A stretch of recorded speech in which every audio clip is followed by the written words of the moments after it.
오늘 본문은 아브라함과 그의 조카 롯의 이야기죠. 아브라함과 그의 조카 롯은 갈대아 우르에서 함께 우상을 섬기면서 살아가고 있었습니다. 어느 날 하나님께서 아브라함에게 소명을 주시고 그들은 함께 거기를 떠나서 가나안 땅까지 들어가게 됩니다. 또 거기를 지나쳐서 애굽에 들어갈 때도 마찬가지였어요. 그들은 언제나 함께였습니다. 이 부분이 사실은 명확하진 않은데 오늘 성경 창세기 13장 1절의 말씀을 먼저 한번 보겠습니다. 시작. 아브라함이 애굽에서 그와 그의 아내와 모든 소유와 롯과 함께 네겝으로 올라가니 그랬어요. 여기 보면 아브라함이 애굽에서 나올 때 그의 모든 소유가 무엇인지 또는 그가 어떤 사람들과 함께 나왔는지를 말씀해 주고 있어요. 놀랍게도 아무튼 롯도 같이 애굽에 들어갔다가 같이 나오게 되었습니다. 나와서 가나안 땅의 중심부 베델과 아이 그 사이에 세겜에서 함께 살았습니다. 거기는 가나안 땅 중심부예요. 거기서 여호와 이름을 불러가면서 하나님 앞에 제단을 쌓았습니다. 적어도 이때까지는 하나의 공동체였습니다. 뗄래야 뗄 수 없는 하나의 공동체였습니다. 좋은 일도 함께 겪었고 또 그렇지 않는 일도 함께 겪었습니다. 그런데 얼마 후에 이 공동체는 갈라지기 시작하고 또 파괴되기 시작을 합니다. 무려 창세기에서 아브라함과 조카 롯의 이야기가 얼마나 나오느냐? 창세기 13장에서부터 창세기 19장까지 나와요. 그래서 13, 14, 15, 16, 17, 18, 19 이렇게 보면 무려 그 7장에 걸쳐서 나옵니다. 그러니까 매우 천천히 서서히 이렇게 그 공동체가 무너져 가고 있는 것을 보게 돼요. 그렇게 그 많은 분량에 걸쳐서 설명을 하다 보니까 우리가 이거를 이렇게 묵상을 해볼 때 그 원인이 뭐냐? 그거를 명쾌하게 발견하기가 대단히 어렵습니다. 이게 워낙 많은 분량에 걸쳐 가지고 설명을 하니까 이게 가장 분명한 원인이 뭐지? 갈라지게 된 원인이 뭐지? 또는 이 공동체가 파괴된 그 원인이 뭐지? 이게 명쾌하게 이렇게 안 들어와요, 이렇게. 근데 여러분 우리가 크게 한번 생각을 해 봅시다. 우리는 성경을 많이 읽는 교회니까. 가장 먼저 단순하게 생각해 보면 아브라함 때문인가? No. 그러면 그의 조카 롯 때문인가? Yes. 우리가 성경을 많이 읽고 있기 때문에 그 원인이 어디에서 있는가 하는 것을 우리가 분명하게 알게 되죠. 하면은 그의 조카 롯은 죄인인가? 그런데 소돔성에 아무튼 불벼락이 내리고 말이죠. 그런 불심판 속에서도 그 조카 롯이 구원을 이렇게 받는 것을 보게 되면 거기에 동의하기가 대단히 어렵죠. 그가 의인이구나 이런 생각이 듭니다. 그리고 여기에서는 굉장히 많은 논쟁이 있어요. 아브라함의 조카 롯은 어떤 믿음의 소유자인가? 구원을 얻을 만한 믿음의 소유자인가? 도무지 어떤 믿음의 사람인가? 그런데 여러분 나중에 신약 성경에 와서 베드로가 그 조카 롯에 대해서 이렇게 이야기를 합니다. 베드로후서 2장 6절로부터 8절까지 있는 말씀 보겠어요. 좀 길죠. 다 같이 읽어보겠습니다. 소돔과 고모라 성을 멸망하기로 정하여 죄가 되게 하사 후세에 경건하지 아니할 자들에게 본을 삼으셨으며 무법한 자들의 음란한 행실로 말미암아 고통당하는 의로운 롯을 건지셨으니 이는 이 의인이 그들 중에 거하여 날마다 저 불법한 행실을 보고 들으므로 그 의로운 심령이 상함이라 그랬어요. 자, 이 말씀을 우리가 생각해 보면 적어도 롯은 그때 당시 죄가 관영한 그 세상 사람들과는 다른 사람이었다는 거죠. 의로운 사람이었다라고 하는 말씀이에요. 그리고 너희들 말이야 그렇게 살면 안 돼. 야, 이 사람들은 왜 이렇게 사는 거야? 이러면서 적어도 소돔과 고모라 성에 살고 있는 그 죄악에 대하여 그래도 저렇게 살면 안 된다라고 하는 생각을 가지고 있는 그런 사람이었다는 거죠. 그러니까 죄인은 아닌 것이 분명해요. 그렇죠? 그런데 아무튼 이 조카 롯은 의인 축에는 들어가기는 들어가는데 뭔가 이렇게 부족한 이런 것들이 보이는 거예요. 그 속에 함께 섞여서 살아가면서도 아이고 저렇게 살면 안 되는데 왜 저렇게 사는 거야? 뭐 이런 정도 수준인데 그래서 구원을 받기는 받았지만 그것이 전부인. 그래서 여러분 이 롯을 북의 사람이라고 우리가 동의하기가 대단히 어려워요. 아브라함을 한번 생각해 보세요. 아브라함은요 그 가나안 땅에 머물렀어요. 그 척박한 땅에. 그런데 성경에 보면 그의 자녀들이 다 잘 돼요. 그의 자녀들 가운데 위대한 족장들이 나옵니다. 그리고 굉장히 많은 그 11개의 왕들이 나옵니다. 뿐만 아니라 그들의 자손들 가운데 유다 자손들 가운데 그리스도가 세상 가운데 태어나십니다. 할렐루야. 그런데 이 그 조카 롯을 생각해 보면 그의 딸들을 통해서 누가 태어나요? 암몬 족속과 모압 족속의 조상들이 태어납니다. 그리고 또 이들이 번성해 갑니다. 번성해 가는데 번성해 가는데 어떻게 되냐면 처음에는 이 롯이 있었을 때는 이스라엘 백성들이 이쪽 쭉 내려오는 이 이스라엘 백성과 암몬 족속과 모압 족속이 그렇게 충돌하지는 않았어요. 근데 자자손손 밑으로 내려가면서부터는 원수도 그런 왼수가 없어요.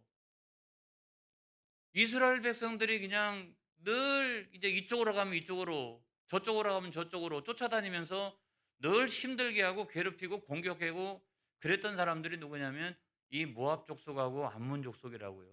그러니까 하나의 공동체 안에서 이것이 갈라지기 시작하더니 이스라엘 백성들이 이렇게 쭉 내려오고 그다음에 암몬과 모압 족속들이 끊임없이 이스라엘 백성들을 공격하는 그런 구조가 형성되었습니다.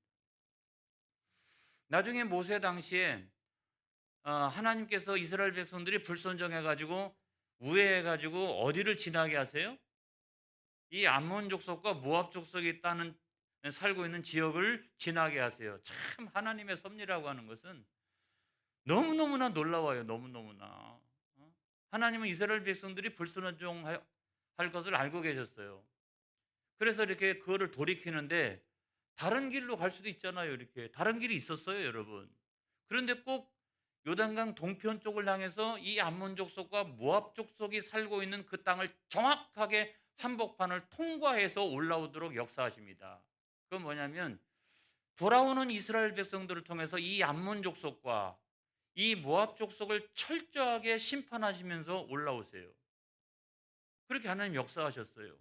그게 왜 그럴까? 그게 왜 그럴까? 그 이유가 있었던 것이죠. 이렇게 하나의 공동체가 나중에 가면은 왼수도 그런 왼수가 없고 뿐만 아니라 하나님 철저하게 한쪽은 심판하시는 그런 백성들이 되었다라고 하는 이 사실을 우리가 주목해 보면서 왜 이런 문제가 생겼을까 하는 것을 저하고 여러분들이 한번 생각을 해 보려고 그러는 거예요. 하나님께서 지혜 주시기 원합니다.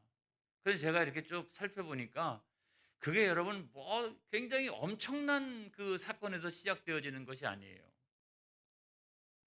아주 단순한 것에서부터 이것이 시작되어지고 있는 것을 보게 됩니다. 여러분 제가 설명하면 여러분들이 아마 깜짝 놀랄 거예요. 그 시작과 그 맨 마지막이 엄청난 차이를 보이고 있는데 그 이유라고 하는 게 결국 이런 것이었나? 라는 생각이 들 정도입니다. 그 첫 번째가 뭐냐면 그 조카 롯은 자기 제사를 드리지 않았다는 거예요. 자기 제사를 드리지 않았다. 여러분 아브라함은 가는 곳마다 그렇죠? 제단을 쌓고 하나님 앞에 제사를 드렸어요.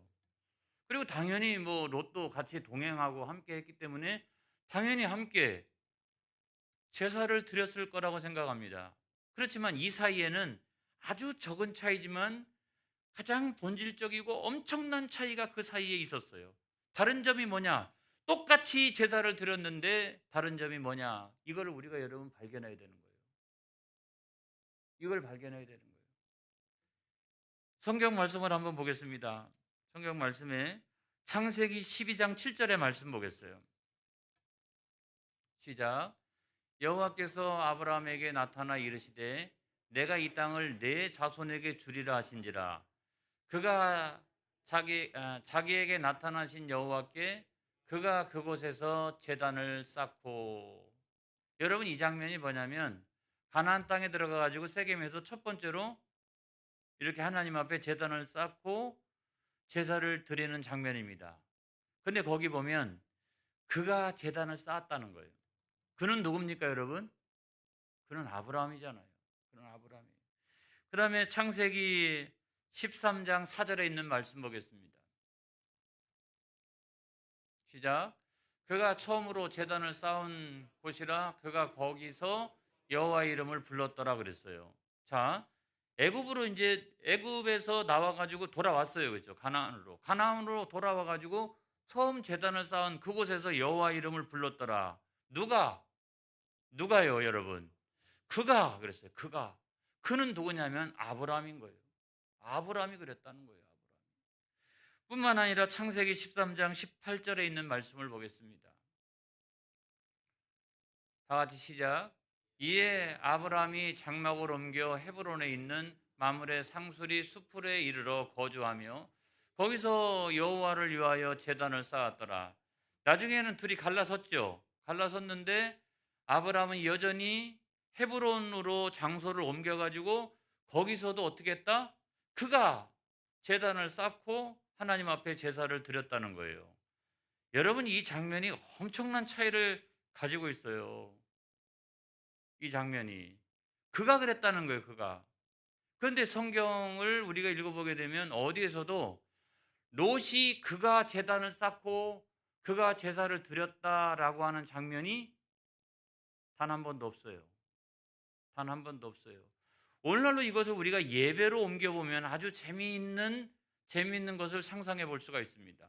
뭐냐면 항상요, 아브라함은 자기 예배를 드렸다는 거예요. 항상 자기가 예배드리고 온 마음 다하여 자기 마음을 쏟아서 자기 예배를 드렸다는 거예요. 조카 롯은 아브라함이 자기 예배를 드리는 것을 보면서 그 옆에서 자기 예배를 드리지 아니하였다는 거예요. 무슨 예배를 드렸습니까? 참관자의 예배, 또 참가자의 예배, 구경꾼의 예배, 그 예배를 드렸다는 거예요. 그 예배를 드렸다는 거예요. 이것이 엄청나게 큰 차이를 나중에 가져오게 됩니다. 오늘날 우리가 다 같이 이와 같이 공적인 예배를 드리고 있어요. 그렇죠? 공예배잖아요, 지금. 공예배를 드리고 있습니다. 그런데 이 공예배를 드리면서도 우리가 조금씩 차이가 나요. 어떤 사람은 공예배를 드리면서도 이 예배를 통하여 자기 예배를 드리는 사람들이 있어요. 할렐루야. 이게 지금 내가 드리는 예배예요. 그렇죠? 다른 사람들이 드리는 예배가 아니라 목사님이 드리는 예배가 아니라 성가대만 드리는 예배가 아니라 오늘 이 시간 내가 드리는 예배로 드리는 사람들이 있다고요. 그런데 어떤 사람들은 오늘 여기에 참가한 것에 의의를 두고 있는 이 참가자의 예배를 드리는 사람도 있고, 야, 오늘은 성가대가 찬양 잘하는 거 보자. 아니면 뭐 목사님이 오늘도 뭐 어떤 재미있는 이야기를 해줄까 한번 기대하면서 보자라고 하면서 구경꾼의 예배를 드릴 수 있다고요. 예배가 하나님 앞에 온전히 자기 마음을 쏟아서 드려지는 예배가 아니라 내가 이 예배의 자리에 있지만은 내가 그냥 참가자예요. 다른 사람들이 예배를 잘 드리고 있나 그렇지 않은가, 아니면 그 예배를 집전하는 사람들을 이렇게 구경하는 구경꾼으로서 내가 예배를 드리고 있지 않은가. 또 어떤 경우에는요, 엿보는 예배도 있을 수 있어요. 그 뭐 엿봅니까 예배를? 그 집에서 자기 예배를 드리면 되는 거지. 근데 이렇게 예배를 실패하고, 실패하고, 실패하고 공예배를 드릴 때마다 자기 예배를 드리지 아니하고 참가자의 예배나 또는 구경꾼의 예배나 엿보는 예배나 이렇게 예배를 드리다 보면 어떤 문제가 생기냐면 큰 영적인 수렁에 빠지기 시작한다는 거예요. 자기도 모르는 사이에. 아주 심각한 문제가 생깁니다, 여러분. 자, 아브라함은 롯이 떠나든지 말든지 그냥 쫙 그냥 어디로 가든지 가서 그냥 제단을 쌓고 또 예배를 드리고 그렇게 합니다. 근데 롯은 적어도 아브라함과 함께 있었을 때만 예배를 드렸어요. 그때 그가 자기가 드려지는 예배가 아니라 남이 드리는 예배를 옆에서 참석하면서 구경하고 같이 참관하고 그렇게 하는 예배를 드렸어요. 그런데 이런 예배는 나중에 그가 홀로 있었을 때 소돔성에 갔을 때 그러면 아브라함한테 예배 드리는 법을 잘 배워가지고 거기서 예배를 잘 드렸느냐. 여러분 소돔성에 들어가서 성경 한번 읽어보세요. 거기 가가지고 제단 쌓고 제사 드렸다는 얘기가 하나도 없어요. 다시 말하면 예배를 드렸다라고 하는 얘기가 단 하나도 없어요. 단절이 오는 거죠, 이렇게. 그런 참관자의 예배, 구경꾼의 예배, 이런 예배는 자기 홀로 있었을 때는 예배가 안 드려져요. 예배를 안 드려요. 그리고 예배에 단절이 오고 그거는 나중에 보면은 자자손손 예배의 단절이 찾아오기 시작을 합니다. 여러분 이것이 그래서 굉장히 위험하다는 거예요. 자, 공동체가 어디에서 갈라지느냐? 이 아브라함은 계속해서 예배를 드리는 사람이에요. 자기 예배를 드리는 사람. 이 사람은 같이 있었을 때는 참가자의 예배나 무슨 구경꾼의 예배를 드렸지만은 홀로 있었을 때는 예배도 드리지 않고 그냥 세상을 쫓아가지고 그냥 이렇게 살아가는 그런 사람이 되었다는 거예요. 그래서 이 하나의 공동체가 예배라고 하는 하나의 것을 통해서 갈라지기 시작합니다. 어떤 사람은 혹자는 이런 얘기까지 합니다. 예배를 통해서 알곡과 가라지가 나뉘어지기 시작한다. 똑같은 한 밭 안에서, 한 논 안에서, 한 포도원 안에서 알곡과 가라지가 나눠지기 시작한다. 이게 무슨 엄청난 차이에서 발생하는 문제가 아니잖아요. 여러분 자기 예배에서 승리하는 저와 여러분 되어지기를 축복합니다. 어떤 예배든지 간에 그 예배가 내가 하나님 앞에 드려지는 예배가 되어지기를 축복합니다. 축복합니다. 그런 예배가 돼야 되는 거예요. 그런 예배가. 그런 예배가. 그런 예배를 드리지 못하니까 롯은요, 무엇을 섬기게 됐냐면 돈을 사랑하기 시작했어요. 돈을 사랑하기 시작했어요. 사실은 아브라함도 부자고 롯도 큰 부자예요. 둘 다가 큰 부자예요. 창세기 13장 5절로부터 6절까지 있는 말씀 보겠습니다. 시작. 아브라함의 일행 롯도 양과 소와 장막이 있으므로 그 땅이 그들이 동거하기에 넉넉하지 못하였으니 이는 그들의 소유가 많아서 동거할 수 없었음이니라 그랬어요. 자, 여기서 보면 아브라함만 그 하나님의 은혜로 큰 부자가 된 게 아니고 롯도 하나님의 은혜로 말미암아 애굽 땅에 들어갔다가 나와서 거기에 머물면서 큰 부자가 됩니다. 큰 부자가 됐어요. 그런데 여러분 큰 부자가 된 것은 좋은데 아브라함과 조카 롯이 다른 점이 있어요. 큰 부자가 된 건 똑같아요. 다른 점이 있어요. 그 다른 점이 뭐냐? 아브라함은 큰 부자가 되었어도 돈을 사랑하지 않았다. 조카 롯은 큰 부자가 되었는데 돈을 사랑했다는 거예요. 그것이 오늘 성경 말씀의 가장 중요한 포인트라고 저는 생각합니다. 이 둘이 갈라지게 되었던 가장 중요한 이유, 이 공동체가 파괴되었던 가장 중요한 이유가 여기 있다라고 여러분 생각을 합니다. 둘이 큰 부자가 되었습니다. 한 지역에서 살아가기가 어렵습니다. 소들도 많고 양들도 많고 염소들도 많고 그렇기 때문에 단순히 목초지만의 문제가 아니라 우물은 어떻게 할 거예요? 우물은 한정되어져 있는데 이 가축들은 많이 생기니까 이 가축들이 먹을 수 있는 그 우물이 별로 없잖아요. 그러니까 서로 이게 헤어지기 시작하는데 여기서 아브라함이 돈을 사랑하지 아니하였다라고 하는 것을 발견할 수 있는 게 이 문제를 어떻게 해결해 갑니까? 아브라함이 이렇게 얘기합니다. 내가 좌하면 나는 우하고 내가 우하면 나는 좌하리라. 그러니까 네가 먼저 선택해. 선택. 그럼 나는 그냥 나머지 가질게. 돈을 사랑하지 않는 거죠. 물질을 사랑하지 않는 거예요. 거기에 목매지 않는 거예요. 그런데도 조카 롯은 어때요? 눈을 들어. 그죠? 아주 불꽃 같은 눈을 들어. 욕심으로 충만한 눈을 들어 가지고 어디 땅을 차지해야 내가 더 큰 부자가 되고 이 아브라함보다 내가 더 큰 부자가 될 수 있을까? 그 욕심에 눈을 들어서 이게 사방을 보니까 저기 요단 동편이 더 좋은 것 같아요. 그래서 나는 저기서 살겠노라고. 거기는 기름지죠. 거기에는 소돔과 고모라 성이 있지만 그럼에도 불구하고 거기는 아주 기름진 그와 같은 곳이라 오죽하면 여호와의 동산 같다. 이 삼각주 이렇게 나일강 삼각주. 이야. 성지 순례를 다녀오게 되면 이 중동 지방 이렇게 막 요르단 뭐 애굽 뭐 이렇게 뭐 그 이스라엘 뭐 그 요단강 대단하다. 그렇게 해도 진짜 그 삼각주 지역 이게 숲꽃 이 삼각주 지역을 탁 보는 순간 이건 아무것도 아니라는 생각이 들어요. 그냥 그 이디오피아에서 시작돼 가지고 쭉 나일강이 흘러 가지고 그것이 지중해로 흘러가면서 이게 삼각주 이렇게 막 물이 갈라지기 시작하면서 그것이 얼마나 비옥한지 그곳이 얼마나 비옥한지 이곳을 바라볼 때 뭐와 같았더라? 애굽과 같았더라.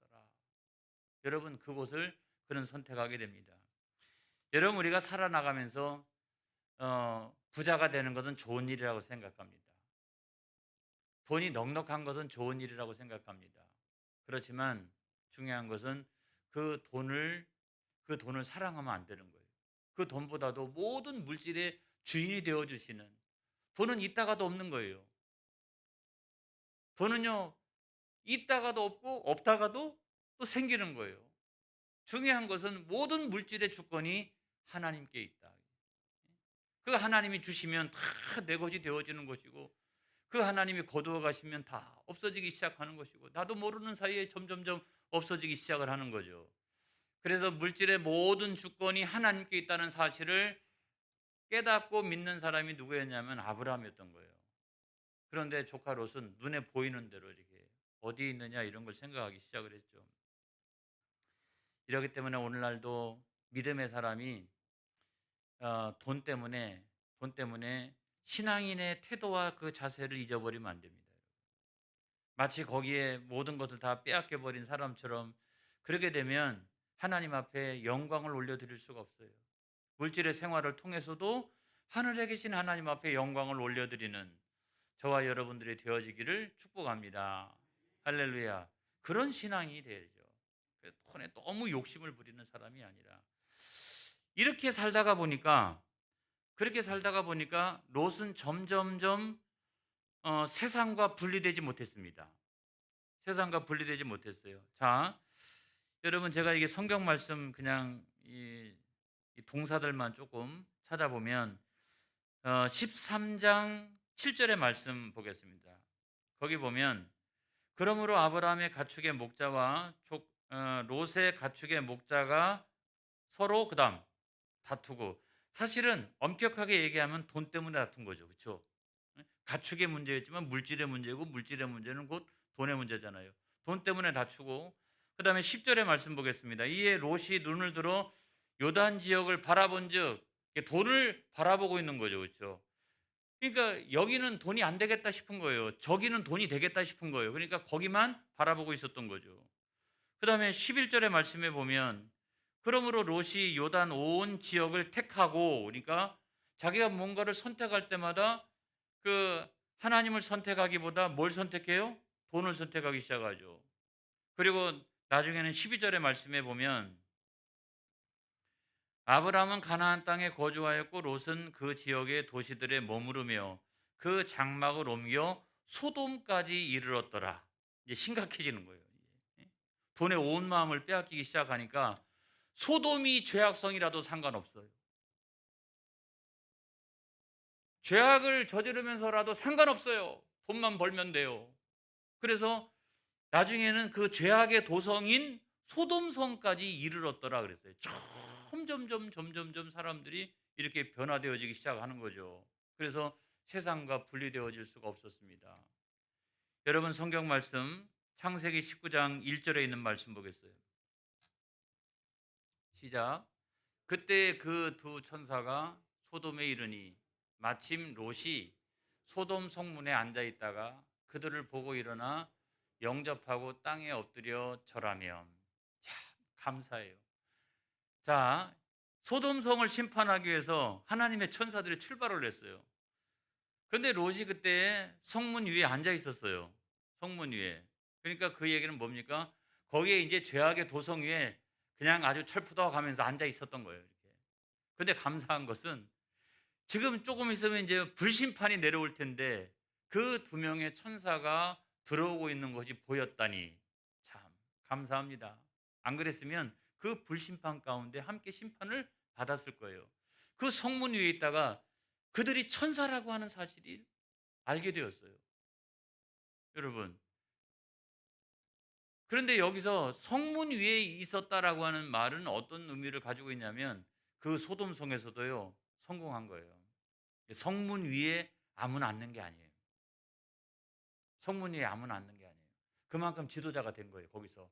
이 죄악의 도성에서도 돈을 엄청나게 사랑해서 거기서도 엄청나게 부자가 되어지고 조금 있으면 다 없어질 건데 아무튼 거기서도 엄청나게 부자가 되고 지도자가 된 거예요, 거기서도.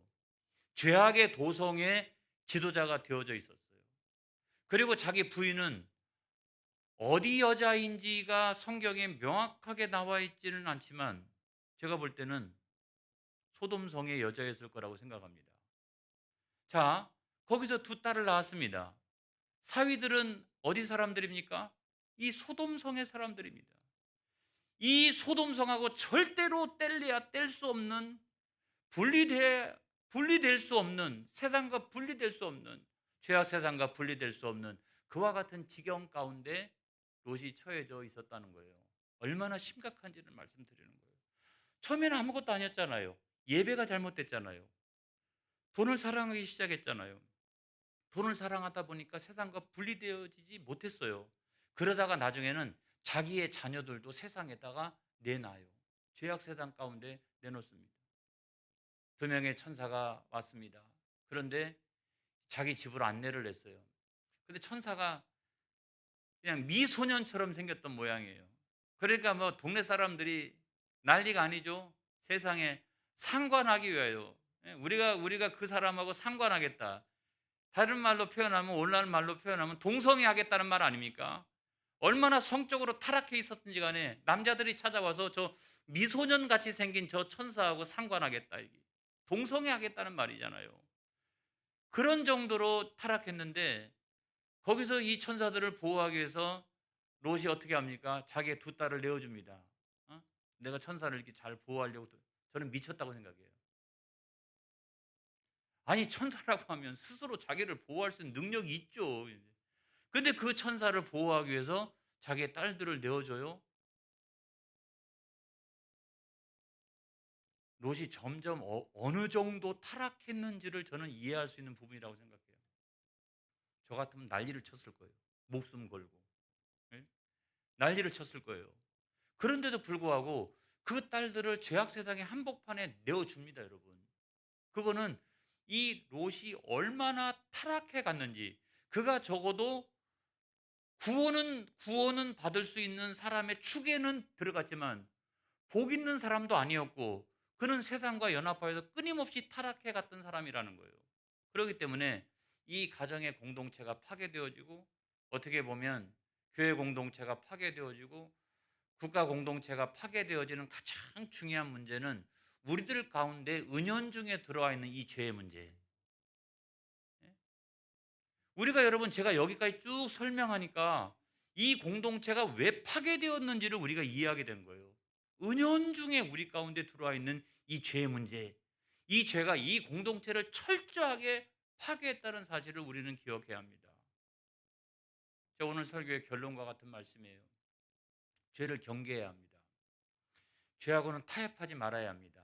왜냐하면 죄악도 누룩과 같은 하나님의 나라도 누룩과 같은 성격을 가지고 있지만 이 죄도 누룩과 같은 성격을 가지고 있기 때문에 그거는 일단 들어오기 시작하면 확산되어지기 시작합니다. 그래서 우리는 죄를 어떻게 해야 돼요? 죄를 미워해야 되는 거예요. 죄를 미워해야 되는 거예요. 그럼에도 불구하고 우리가 사람을 사랑해야 된다. 이런 말은 어떤 거냐면 이런 거예요. 원수도 사랑해라. 너를 핍박하는 사람을 위하여서도 내가 기도하라. 이런 말씀은 어떤 거냐면 그런 죄인이라 할지라도 돌아올 수 있는 가능성. 그것 때문에 원수를 사랑하는 거예요. 그것 때문에 사랑하는 거예요.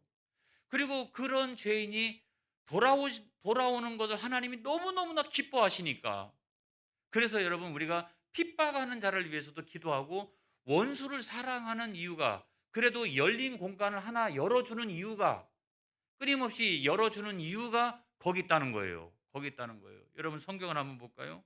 누가복음 15장 7절에 있는 말씀입니다. 시작. 내가 너희에게 이르노니 이와 같이 죄인 한 사람이 회개하면 하늘에서는 회개할 것이 없는 의인 99으로 말미암아 기뻐하는 것보다 더하리라. 할렐루야. 그렇기 때문에 주님이 십자가를 지신 거예요. 그렇기 때문에. 그래서 여러분 우리가 이 말씀을 곡해해서는 절대로 안 된다. 죄인이 회개하고 돌아올 가능성으로 말미암아 우리는 원수를 사랑하고, 그다음에 어떻게 나를 핍박하는 자를 위해서 기도하는 이유는 거기에 있다는 거예요. 그리고 하나님이 그 죄인이 회개하고 돌아오는 것을 그만큼 기뻐하신다는 거예요.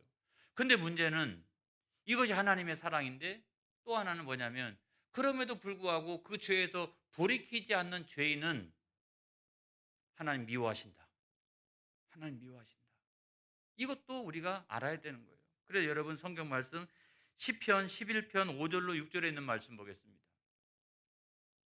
시작. 여호와는 의인을 감찰하시고 악인과 폭력을 좋아하는 자를 마음에 미워하시도다.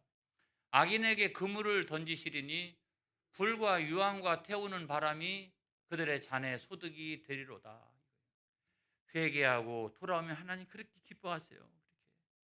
하지만 그렇지 않고 죄인의 길로 끊임없이 가게 되면 하나님이 그 죄인을 미워하신다는 거예요. 미워하신다는 거예요. 이것이 뭐냐면 하나님의 공의인 줄로 믿습니다. 그래서 언제나 가정에서도요, 죄를 경계해야 돼요. 이렇게 은연중에 들어오는 이 죄를 경계해야 되는 거예요. 교회도 마찬가지예요. 언제나 이렇게 경계해야 되는 거예요.